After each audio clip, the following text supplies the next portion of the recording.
Nagsisimula ang pelikula sa misa ng libing na ginanap sa isang tahimik na simbahan. Isang lalaki ang lumapit kay Walt Kowalski, isang dating sundalo, upang mag-alok ng kanyang pakikiramay sa kamakailang pagkawala ng asawa ni Walt na si Dorothy. Habang sila ay magkasama, sina Walt at Dorothy ay nagkaroon ng dalawang anak, sina Mitch at Andy, kasama ang isang apo na babae at tatlong apo na lalaki. Sa panahon ng misa, napansin ni Walt ang kanyang apong babae na nakasuot ng maikling palda at nakasisilaw na pang-itaas na ikinababahala niya. Ngunit malinaw ang kanyang kalungkutan, dahil si Dorothy ang isang taong tunay na nakauunawa sa kanya.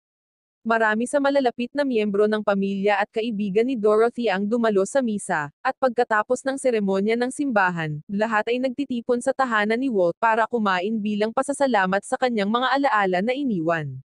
Sa kanyang bahay, ang kapaligiran ay masigla at puno ng pag-uusap, ngunit mas gusto ni Walt na mag-isa. Siya ay pumunta sa kanyang garahe, kung saan nakita niyang naninigarilyo ang kanyang apo. Ang kanyang pinapahalagahan na 1972 Ford Grand Torino ay nakapark doon, isang kotse na labis niyang inaalagaan.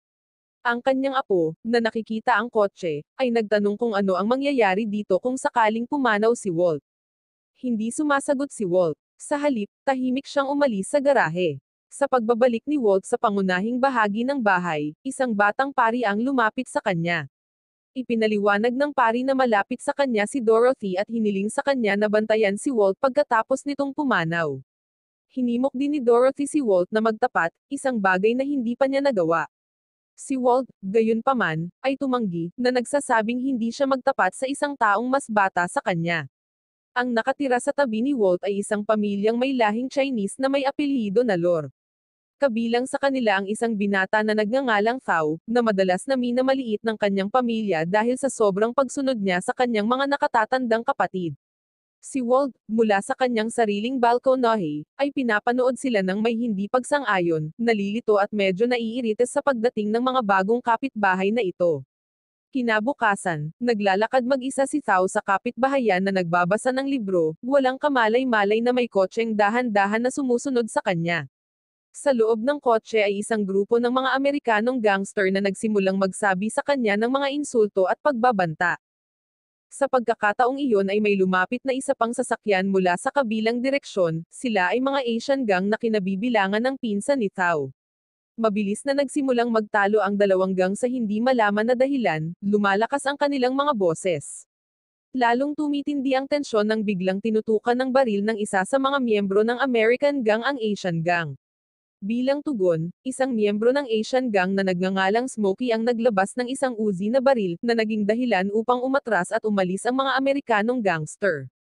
Pagkaalis ng American gang, nilapitan ng Asian gang si Thao, kasama ang isang miyembro na nagngangalang Spider na pinipilit siyang sumali sa kanilang gang.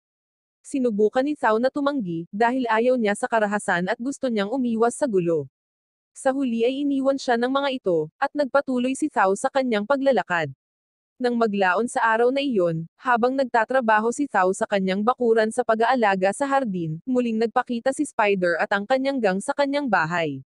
Ang kanyang kapatid na babae, si Sue, ay nakaupo sa balkonahe ngunit nagpa siya na pumasok sa loob habang papalapit ang gang. Si Spider at ang kanyang mga kaibigan ay patuloy na hinihimok at pinipilit si Thao, paulit-ulit na hinihikayat siya na sumali sa kanila. Nag-aatubili, pakiramdam na wala siyang ibang pagpipilian, sa wakas ay pumayag si Thao na sumali sa kanilang gang. Para sa kanyang unang gawain, inutusan ng gang si Thao na nakawin ang kotse ng kanyang kapitbahay na si Walt. Ang kotse ay walang iba kundi ang Grand Torino na inaalagaan ni Walt. Nang gabing iyon, gumapang si Thao sa bakuran ni Walt, determinadong nakawin ang sasakyan. Gayunpaman, naramdaman ni Walt na may tao sa kanyang garahe, kaya kinuha niya ang kanyang rifle at tahimik na pumunta patungo sa ingay upang harapin ang nanghihimasok. Nang makita ni Thao si Walt na may hawak na baril, siya ay natakot, mabilis na tumakbo palayo. Dahil madilim, hindi makita ni Walt kung sino ang nagtangkang magnakaw sa kanyang sasakyan. Sa labas, naghihintay si Spider at ang gang sa kanilang sasakyan, pinapanood ang mga kilos ni Thao. Pagkatapos, nagpa siya si Walt na lagyan ng lock ang kanyang garahe upang maiwasan ang ganitong pangyayari, umaasa na hindi na ito mauulit sa hinaharap.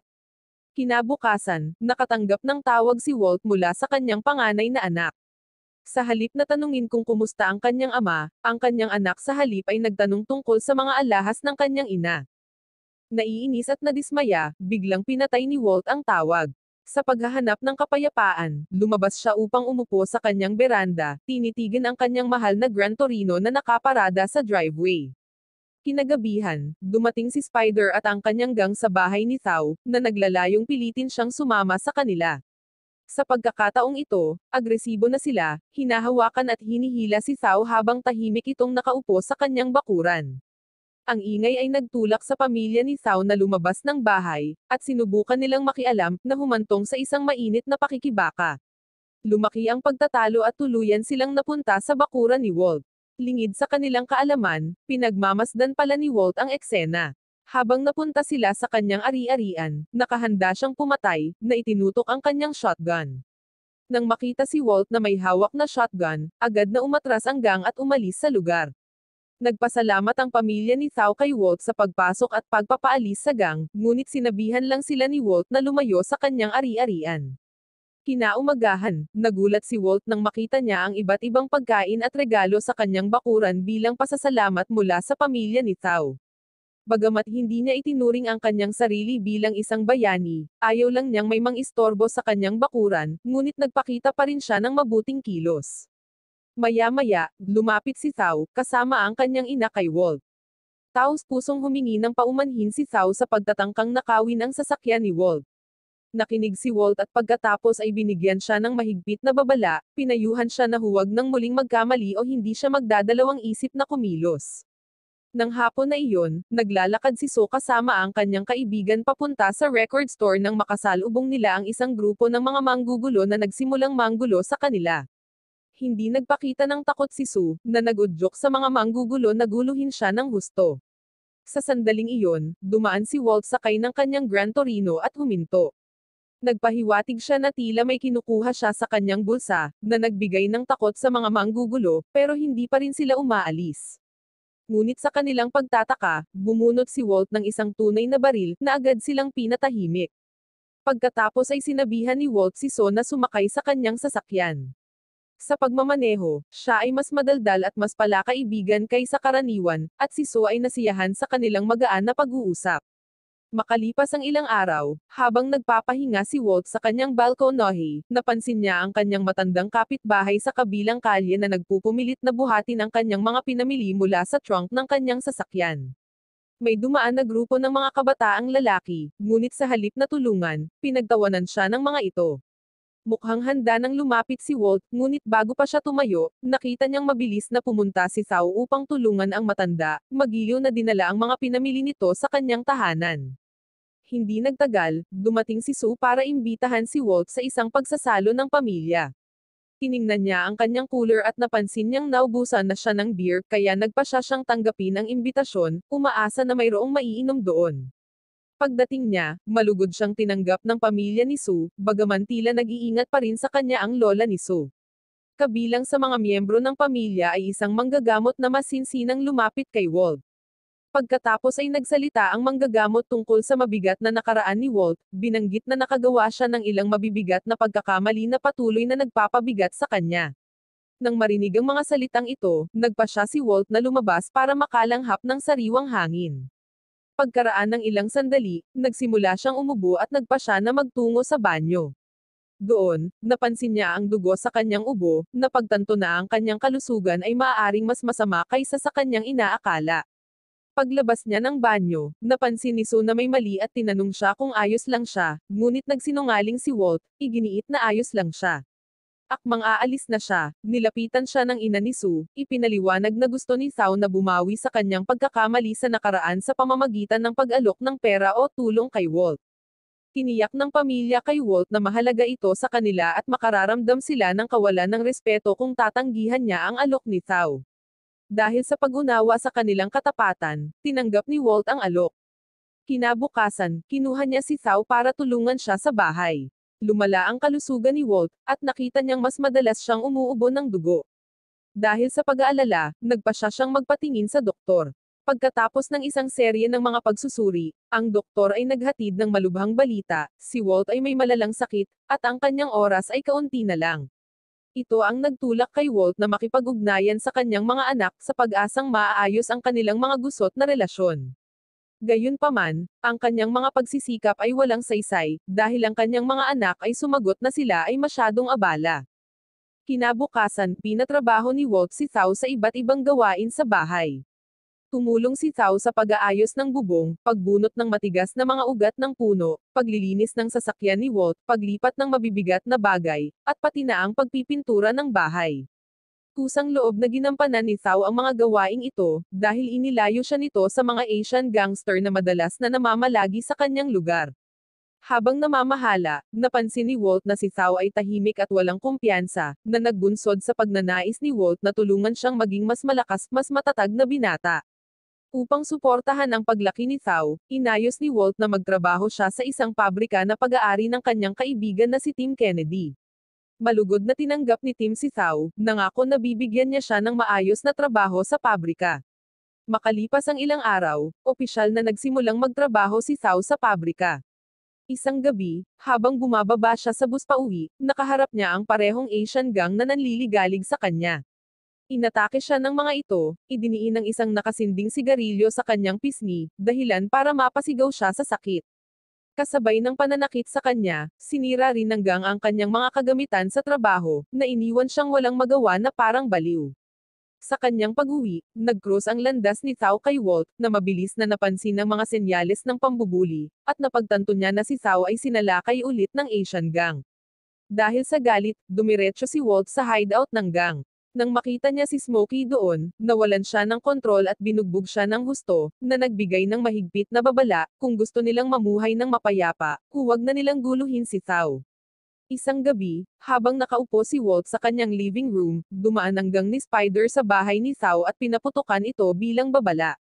Nagulat sa ingay, nagmamadaling lumapit si Walt para tingnan si Thao at ang kanyang pamilya. Buti na lang at nagkaroon lang ng maliit na gasgas sa leeg si Thao, at wala ni isa sa mga miyembro ng pamilya ang nasaktan. Gayunpaman, mabilis na nag-alala si Thao tungkol sa kanyang kapatid na si Sue, na bumibisita sa isang kaibigan. Sabik niyang tinawagan ang kaibigan ni Sue, ngunit ipinaalam nito sa kanya na umalis si Sue mga isang oras na ang nakalipas. Nangangamba na baka siya ang pinuntirya ng gang, hinintay ni Walt at Thao na makabalik si Sue. Maya-maya, nakarinig sila ng tao na umiiyak mula sa labas. Nang buksan nila ang pinto, nakita nila si So, na binugbog ng husto, malinaw na hinaharas siya ng gang. Parehong nalungkot ang kanyang pamilya at si Walt, na nakaramdam ng matinding kalungkutan at galit. Dahil hindi napigilan ni Walt ang kanyang emosyon, nagdahilan si Walt at bumalik sa bahay, kung saan pinakawalan niya ang kanyang galit, sinira ang mga bagay sa paligid ng kanyang bahay. Pagkatapos, hinanap niya ang pari at ipinagtapat ang mga bagay na hawak niya sa loob ng maraming taon. Inamin ni Walt na pumatay siya ng maraming inosenteng tao noong Korean War. Pagkatapos ay humingi siya ng tawad sa pari at nagpahiwatig ng plano nitong gumanti sa gang, sa pagkakataong ito ay para protektahan sina Thao, Sue, at ang kanilang pamilya. Pag-uwi, inihanda ni Walt ang kanyang mga baril sa tulong ni Thao. Si Thao, na parehong galit na galit, ay sabik na ipaghiganti ang kanyang kapatid sa pamamagitan ng pagharap kay Smokey at sa kanyang gang. Pagkatapos ay dinala ni Walt si Thao sa basement, ibinigay ni Walt sa kanya ang isang Silver Star Medal bilang simbolo ng katapangan, na sinasabi sa kanya na maaaring hindi sila makaligtas sa gagawin nilang pag-atake sa gabing ito. Ngunit biglang inilock ni Walt ang pinto ng basement, na trap si Thao sa loob. Napagpasyahan na ni Walt na isakatuparan ang kanyang plano ng mag-isa, na gustong protektahan si Thao sa anumang pinsala. Si Thao, na puno ng galit at pagkadismaya, ay sumigaw at kumatok sa pinto, nagmamakaawa kay Walt na palabasin siya, ngunit huli na ang lahat. Bago umalis, ipinagkatiwala ni Walt ang kanyang aso sa lola ni Thao, pagkatapos ay tinawagan si So, na nagpapaliwanag kung saan makikita ang susi ng basement. Sinabi niya sa kanya na gusto niyang maging mapayapa ang buhay ni Thao at ng kanyang pamilya, na walang banta ng mga gang. Nang gabing iyon, mahinahong naglakad si Walt papunta sa punong tanggapan ng mga gangster kung saan nakatayo silang armado at handa. Habang papalapit ay kumilos si Walt na parang may hawak na baril, kunwaring binabaril sila gamit ang kanyang mga daliri. Sa isang dahan-dahan na kilos, inilagay niya ang kanyang kamay sa kanyang bulsa para siyang naglalabas ng baril. Natigilan ang mga gangster, hinihintay siyang bumunot, ngunit sa halip, bumunot lang ng sigarilyo si Walt at tinanong kung may lighter sila. Nalilito at hindi sigurado kung ano ang gagawin sa kanyang kakaibang kahilingan, pinanood ng mga gangster habang mabilis na ibinalik ni Walt ang kanyang kamay sa kanyang bulsa. Sa paniniwalang sa wakas ay bumunot siya ng baril, ang mga gangster ay likas na gumanti, na nagpaputok. Tinamaan siya ng sunod-sunod na bala, at bumagsak si Walt sa lupa, na nasugatan. Umalangaw-ngaw ang putok sa buong gabi, at nasaksihan ng mga kalapit na kapitbahay ang kalunos-lunos na eksena. Ilang sandali pa, dumating ang mga pulis, inaresto ang mga gangster dahil sa pagpatay sa isang walang armas na lalaki. Pinaplano ni Walt ang sakripisyong ito sa lahat ng panahon, piniling ibigay ang kanyang buhay upang protektahan ang pamilya ni Thao at Sue mula sa karagdagang pinsala. Dahil alam niyang bilang na ang kanyang mga araw, gusto niyang lisanin ang mundong ito bilang isang bayani. Ilang araw pagkatapos ng libing kay Walt, nagkaroon ng pagtitipon para basahin ang mga tagubili ni Walt. Sa panahon ng seremonya, sinabi ng pari na ibinigay ni Walt ang kanyang bahay sa simbahan bilang kahilingan ng kanyang yumaong asawa. Tungkol naman sa kanyang mahal na Gran Torino, iniwan niya ito kay Thao, na kinilala ang binata na nasa tabi niya sa kanyang mga huling araw. Sa mga huling sandali ng pelikula, nakita si Thao na nagmamaneho ng Gran Torino sa isang tahimik na kalsada, isang simbolo ng ugnayang ibinahagi niya kay Walt. Wow naman! Doon nagtatapos ang pelikula mga idolo, salamat sa inyong panonood.